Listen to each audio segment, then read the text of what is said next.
আসসালামু আলাইকুম। আজকে আমরা শিখব বাইনারি যোগ এবং বিয়োগ।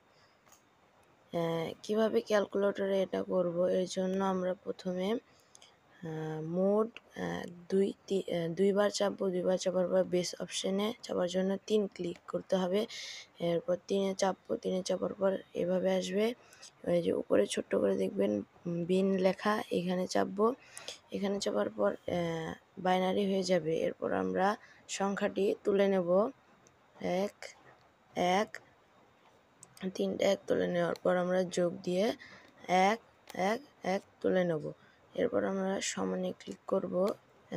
এখন আমাদের উত্তরটি চলে এসেছে 1 1 1 0। উত্তরটি হবে 1 1 0। এই উত্তরটি আমরা বসিয়ে নিচ্ছি।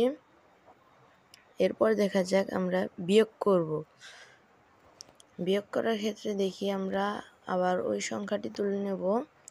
1 1 1 1 1 1 তুলে নেওয়ার পর বিয়োগ 1 1 1 সমানে ক্লিক করব। এখন উত্তর হবে 0।